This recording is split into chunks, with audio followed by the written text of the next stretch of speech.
What's up, YouTube? It's Joe Cacciapaglia sitting on the couch making some money investing in fractional real estate online as usual.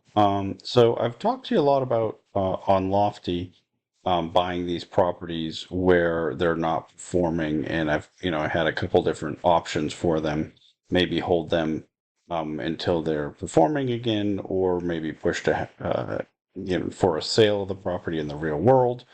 Um, and I wanted to, some of the times I'm buying these tokens when the group that owns them has already decided to sell those properties in the real world. And I wanted to give you an example today of, what it looks like to be able to just flip um, in what, hopefully will become a relatively short period of time. But so this is a property I've been buying tokens for probably about a month, maybe a little bit more. Always just looking whenever someone puts them up for cheap, or neither of these limit orders are mine, but it's probably would be a good idea for me to have a limit order out here because people have been getting rid of them. It's a property that hasn't been performing very well. It's 4 units. It's 3 units above ground and one basement unit. I believe it's actually, yeah, units 2 and 3 are now vacant. They There a whole bunch of repairs have been done on this property. Oh, let me see. It had like a $14,000 reserve that just got spent all the way down to about or to $1,600, and so a whole bunch of repairs were being done for it. Um, there was just recently the vote, the vote to list it. It was actually a while ago. But the listing agent wanted to wait until the repairs were done. They recently signed this listing agreement. Let's see where it's at. Um, agreed to list it for 380,000. Now, that doesn't mean it's going to sell for 380,000. I spent some time before I bought any tokens looking for what I thought a sale price was. Um, would be, and I mean, I think this is within the realm of possibility, but I think it's most likely going to sell at some discount to 380. And so I wanted to just show you a little bit of math that I'm doing here. So, looking at the list price, 380,000. I'm going to do a assuming it sells at some discount. I put in 15%. I think there's a good chance it's actually less than that. Maybe it sells at 350, maybe it sells at 340. But anyway, I plugged in 15%.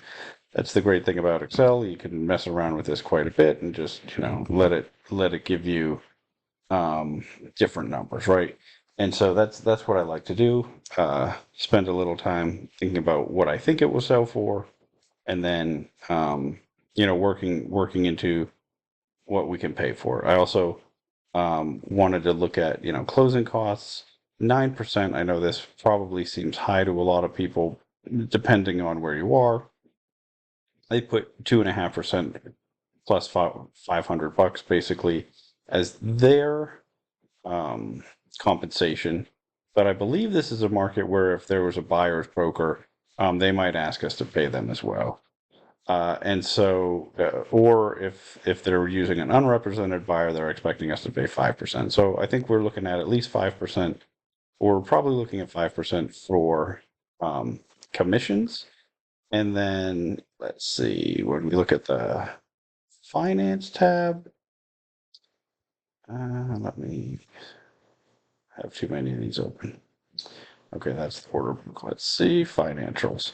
So when they bought it, they had very, relatively small closing costs, but they had this transfer tax as well. And so, I'm assuming there'll be a transfer tax again. Um, There'll be, as the seller, oftentimes there's different closing costs than as the buyer, so we might end up having to pay for the title insurance policy. All those things I feel like usually when I've bought properties in other markets, just using a 9% figure, it's oftentimes a little bit overkill, but does a good job of working, works out. Very rarely do I go over it, and quite often it'll be a little bit lower. But I'm always trying to err on the side of caution here. But again, it's something that you can play with a little bit to see, what we can um, pay for those tokens, right? And so I got down to net proceeds. So assuming that discount and those closing costs, net proceeds, and then looking at unpaid bills, um, there's often you'd think that if you have a positive reserve number that there's not any unpaid bills, but during the time between um, when it goes up for sale and when it sells, this property, although it does have two tenants, so maybe it will be able to cover its expenses, but it may not. And so, um, again, I just plugged a number in here at $5,000. You can do. This is something that, depending on the property, you can refine quite a bit. I've actually been I think these tokens are so cheap, at least it appears to be, that I've been able to just put some pretty gross assumptions in here and still pick them up, for fairly cheap. Another thing that you can put into here that's not really an unpaid bill, but you have um, there's the cost to like wind down the LLC to do the tax statement. If you look at some of the other sales, you can see, how much that costs. Excuse me. I thought all those together, was pretty safe to just lump that into $5,000. Now, if it turns out that some of the repairs that were done weren't covered by the reserve, although I believe that they were, because I think all the work is done. I was looking at the list and of the expenses that were paid, but let's see. Yeah, we had a total of 12,000. But that was for unit two. I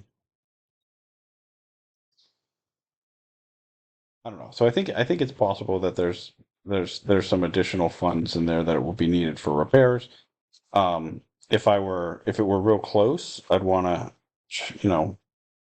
put some more money in here too, right? Like, I mean, I think I could do this at 10K. Well, that's $10. And I'm still doing perfectly fine. But so with those assumptions so far, the distribution, this is the number of outstanding tokens, and if you don't remember where that comes from, you can just view the order book at any time, and it shows you right here how many total tokens are outstanding. And so I divided this by that, and it gave me, the distribution per token. And then I wanted to look at, okay, well, how much did I actually spend on the ones that I have? And you can see my cost basis so far in Keeler, and this is this South Keeler Ave. Um, Lofty says it's 23.93. One thing that I've learned is that they're only showing you what you paid per token. They're not showing you any credit card fees you paid when you bought it, their fees you paid when you bought it, any market lending fees you paid when you bought it, or the money that was collected for the operating reserve when you bought it. So all of those can equal to, well, on this one, all of the tokens I bought were with limit orders, and so the fees were approximately 9% total. If you're buying with market orders, that market lending fee adds to it on top of that. And so it's something to keep in mind. You might be paying, as high as 12%. Sometimes I think if you're using your credit card as well. But in any case, this is about what I've spent on it. I actually just backed it out this way. I do have those records of what I actually spent each time. But I'm just, and I know it's something very similar to this, but I'm just doing some gross math here. Or, my guerrilla math that I like to do. But again, you can see I could be pretty far off, and I still, in this scenario, I'm getting $6.25 profit per token based on what I spent on this. I have 56 of these tokens so far, and so my total proceeds with all of these assumptions would be $350. Not a ton of money, but this isn't something, this is couch money, right? I'm not going anywhere. I definitely spent a little bit of time on this, but I'm not, I'm not doing any work. I'm just thinking about it. I'm just paying attention to the platform, picking up tokens when they become available. Um, you can set alerts so that you can do this. You just pick a time that every day you go in and look at all the different properties that you're interested in. So I'm picking up tokens in this manner for, I don't know, probably 6 or 8 properties with this specific goal in mind.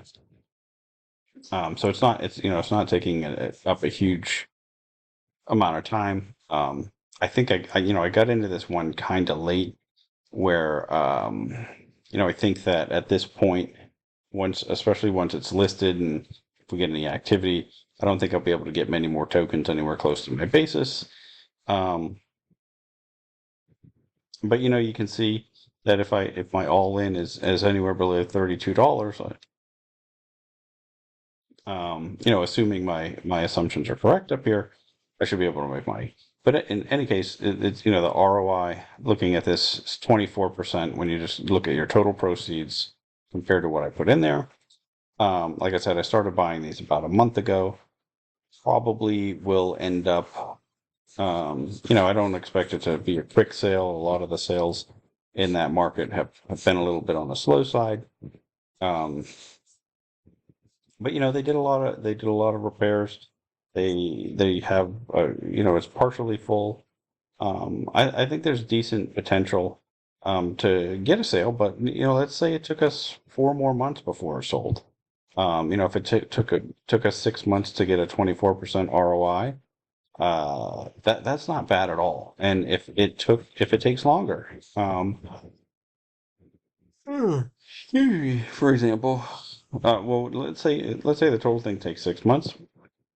If you're going to annualize that, you get a 48% return there, and that's assuming, um, we don't get any cash flow in the meantime, which we won't get actual cash flow even if there's the 2 units rented. But we may, it may accumulate into the operating reserve, and then which might take care of some of these unpaid bills and whatnot. Because there is no debt on the property. So there are taxes. There's we're going to have utilities on in the units that are vacant. But it's not going to be, so I don't expect there to be a lot of money being thrown off, but I think that we also shouldn't be accumulating a lot of expense, during that period that it's listed. And so, this is, this represents, well, I want to show you that, um,